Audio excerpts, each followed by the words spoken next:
డ్రైవ్‌కి apply చేశాక కొన్ని డేస్‌లో మనకి ఒక మెయిల్ అనేది వస్తుంది. ఆ మెయిల్‌లో మనకి కంప్లీట్ మ్యాటర్ అనేది వ్రిటన్ టెస్ట్ గురించి ఉంటుంది. మన written test date, time, shift, venue ఇవన్నీ ప్రాపర్‌గా మెన్షన్ చేసి ఉంటాయి. దీంతో పాటు ఆ మెయిల్‌లో కొన్ని డాక్యుమెంట్స్ గురించి ప్రాపర్‌గా మెన్షన్ చేసి ఉంటాయి. That documents we must carry for the exam centre. TCS NQT written test pattern ఎలా ఉంటుంది? ఎన్‌క్యూటీ వ్రిటన్ టెస్ట్ ప్యాటర్న్ అనేది బేసిక్‌గా 2 మేజర్ సెక్షన్స్‌గా డివైడ్ అయ్యి ఉంటుంది. Foundation, advanced. ఫౌండేషన్ సెక్షన్‌లో మనకి 3 సబ్ సెక్షన్స్ అనేవి ఉంటాయి. Like verbal, reasoning and numerical ability. And అడ్వాన్స్డ్‌లో advanced quant plus reasoning ability, coding. మళ్ళీ ఈ కోడింగ్‌లో 2 కోడింగ్ క్వెషన్స్ అనేవి ఉంటాయి. ఒకటి ఈజీ అండ్ ఇంకొకటి మీడియం లెవెల్. ఇక్కడ ఒక ఇంపార్టెంట్ పాయింట్ ఏంటంటే, మనం ఏదైనా ఒక పర్టిక్యులర్ సబ్ సెక్షన్‌లో ఏ క్వెషన్ అయినా సరే మనం ఎన్ని సార్లైనా విజిట్ చేయొచ్చు. బట్ ఒక సెక్షన్ నుంచి ఇంకొక సెక్షన్‌కి డైరెక్ట్ స్విచ్చింగ్ అనేది ఏమి ఉండదు. ఒక సెక్షన్ కంప్లీట్ అయిన తర్వాతే నెక్స్ట్ సెక్షన్ అనేది అన్‌లాక్ అవుతుంది.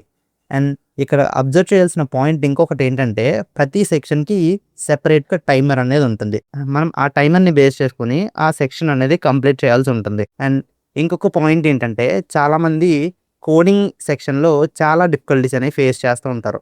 లైక్ అందరూ కామన్‌గా ఫేస్ చేసే డిఫికల్టీ ఏంటి అంటే, ఈ కోడింగ్ సెక్షన్‌లో ఇన్‌పుట్ ఎర్రర్స్ అనేవి చాలా ఉంటాయి. దీని గురించి ఒక క్లారిటీ రావడానికి యూట్యూబ్‌లో చాలా వీడియోస్ అనేవి ఉన్నాయి.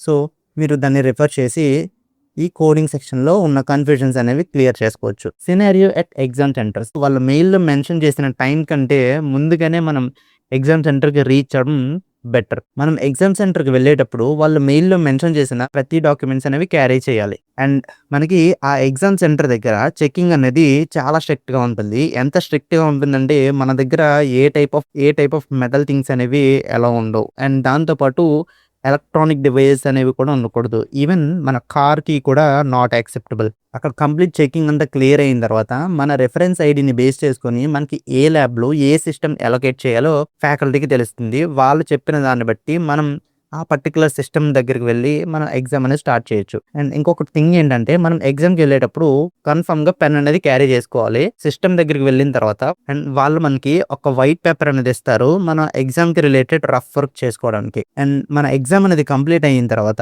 ఆ రఫ్ షీట్స్ అనేవి రిటర్న్ చేసేయాల్సి ఉంటుంది. అండ్ మనకి ఎగ్జామ్‌లో ఏ టైప్ ఆఫ్ ఇష్యూస్ వచ్చినా సరే, మనం అక్కడుండే ఫ్యాకల్టీస్‌ని అప్రోచ్ అయితే వాళ్ళు ఆ ప్రాబ్లమ్‌ని రిజాల్వ్ చేస్తారు.